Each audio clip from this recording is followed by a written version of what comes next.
So how'd you all like those readings? I looked at them and I thought I was going to change them all because they were so depressing. And then I thought, well, I remembered one of my preaching professors said, you really should preach the text, which sometimes I just give up on. And then I thought, I think these readings just reflect how some of us are feeling. But I have to say, I dislike them as much today as I disliked them when I was a kid because they're scary. They always remind me of the mortal terror I felt sitting under my desk in first grade during an air raid drill, looking up at the sky and waiting for bombs to drop on me. I was 7 years old, and I remember that.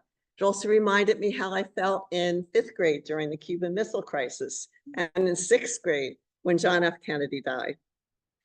Or was assassinated. It seemed to me as a kid that any moment the USSR and the United States were going mano a mano. That you young people in the back, you missed all that. There were some of you who are not old folks like the rest of us. So when Khrushchev said, "We will bury you," I believed him. There were even pictures of him. He was the president of the USSR in the early 1960s. There were even pictures of him in trolleys and buses. There were used to, posters. And there he was, like mean, red-faced and mean. And it was just really a terrible time to be frightened. And I was frightened all the time, and I was a little kid. So if the world wasn't scary enough, here was the church talking about the end of the world as well. And I didn't want to see the Son of Humanity coming out of what I thought would be a mushroom cloud announcing the end times. I didn't want to witness the battle between Michael and Satan, that is the US and the USSR. And I didn't want heaven and earth to pass away on my time. I didn't even want to hear about it. All I wanted to do was come home from school, jump rope with my friends, and watch Popeye on TV. And so I was a stressed little girl all the time. And when I look back on it, there was reason to be stressed during the Cuban Missile Crisis because we really were that close to a nuclear war. So our first reading and today's gospel were written during times of terrible stress, like the Cold War. Daniel during the Babylonian captivity, and Mark during or after the destruction of the temple in Jerusalem. And for observant Jews, and that would include the early Christians, because if you recall in Acts, the early Christians worshiped daily in the temple. The destruction of the temple meant an end to their faith as they knew it. For them, it was a catastrophe of epic proportions. We can't even imagine what it did to them. And like human beings, both past and present, these people called upon God to wreak vengeance upon those who wronged them.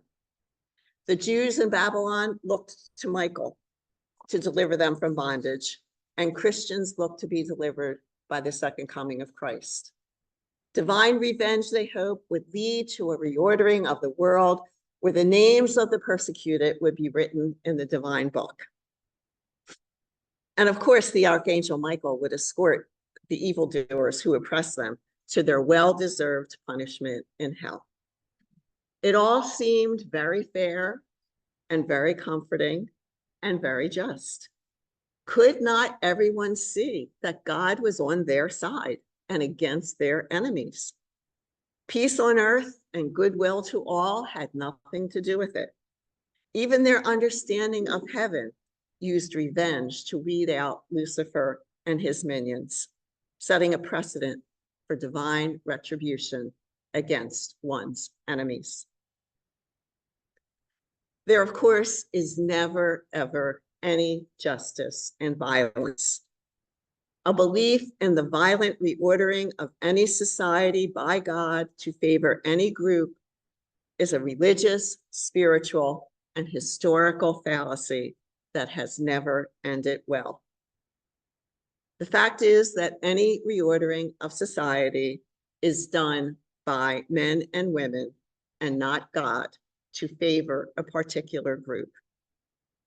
The victims of the Crusades, the Inquisition, the witch hunts, and the Holocaust would assure you that all things do not necessarily work for the glory of some people. Or I would assure you that all things do not work for the glory of God, but rather for the glory of some people and not all people. God does not and never has favored any political figure and does not save some people while allowing others to die. That would be one terrible God, one not worthy of our love and our worship. God neither punishes nations nor rewards them. Countries punish themselves by replacing God with the graven images of mammon and country and saviors who look nothing like the divine. Thankfully, there are many of us who no longer believe in a punishing God who would subject God's own creations to everlasting horror and disgrace for human-defined sin. Nor would most of us who follow the Prince of Peace think of asking God to damn our enemies to hell forever. However, as our gospel says, people of faith should regularly examine their consciences and assess the signs of the times. When the going gets rough, how do we remain followers of Jesus, who announced specifically that he had come to free the oppressed? How do we follow a Jesus who said specifically, whatever you do to the least of these, you do unto me? How do we place the Beatitudes of Jesus before the law or any human being? How do we counteract fear of our gay and trans neighbors, fear of our migrant neighbors, fear of the agency of women? How do we prevent the scenario in our first reading, which has played out in history far too many times? Theology, science, and philosophy have not saved the world from cyclical tribulations and the unleashing of violence by one set of believers upon another. The witch hunts occurred in spite of the Enlightenment. In fact, it took place in the middle of the Enlightenment. The demonization of migrants has occurred despite the fact that every day we see hardworking migrants mowing lawns and doing construction work. We might ask ourselves, how does God allow this to happen? My friends, today's gospel is not the end of the story at all. In fact, we can change all that. We make good things happen by placing God at the center of our lives. Not creeds, not liturgies, not avenging angels, not magisteriums or institutions, not government or leaders or country or human saviors, not beliefs in human exceptionalism, divine exceptionalism or favoritism, certainly not the economy, just God, pure and simple in our hearts. We need to truly believe that God is the ground of our being, the wind beneath our wings, the greening force underlying all of life. We need to believe that God is our heart and our soul, and that God is a good God and not a capricious one who uses the army of heaven to punish people that we don't like. We need to remember that the divine wants the full flourishing of all human beings with no exceptions. We need to remember that when people get hurt, we all lose, and we make God lose as well. Most of us are pretty old here, and we know how difficult it is to place the holiness of God at the center of our lives. There are so many things that distract us and draw us away from who we should be. We know how often God's name gets taken in vain to justify economies and atrocities. Detours sidetrack us, and we step into potholes of egoism and affix the label of holy to ourselves and to our group. thinking that our names are written at the very top of God's logbook. It is easy to place God on our side, thinking that the divine wants what we want. We can even find signs and portents attesting to this belief. So, how do we make ourselves into a holy people who reflects the holiness of God, who loves everyone to distraction? Expecting everyone to march in lockstep may make us into a zealous people, perhaps even into a patriotic people, or an economically sound people. But it will never make us into a holy people pleasing to God. Belief in the reward, punishment, violent destruction, we are a favored nation cycle always seems to protect those who believe that they are God's chosen ones. And this redefines God into something else, actually into a horror, because it makes us look over our shoulders, or worse, down our noses at our brothers and sisters, deeming them worthy of our punishment.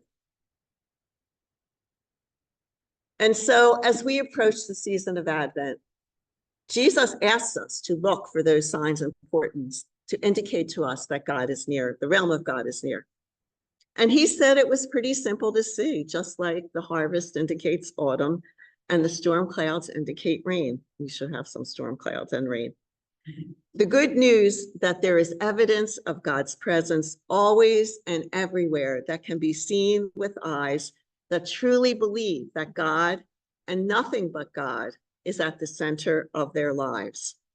Wherever you see people act with charity, with joy, with peace, with justice, with patience and goodwill to all, in spite of great cost to themselves, you will see God, because God does not manifest God's self in the world in any other manner than through the actions of those who acknowledge the divine as the fountainhead of all that is good. As the old hymn says so well, where charity and love prevail, there God is ever found. And the opposite is also true. Where there is no charity and where there is no love, there is no God.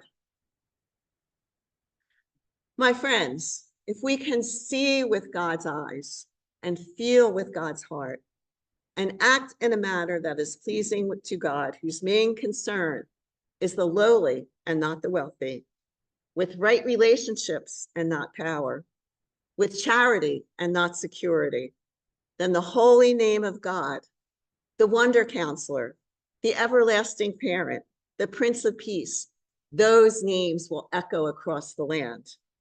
And the government shall reflect the will of the divine, whose great commandment expects, indeed demands, that we love our neighbor as ourselves. And upon that law, and upon no other, our faith rests.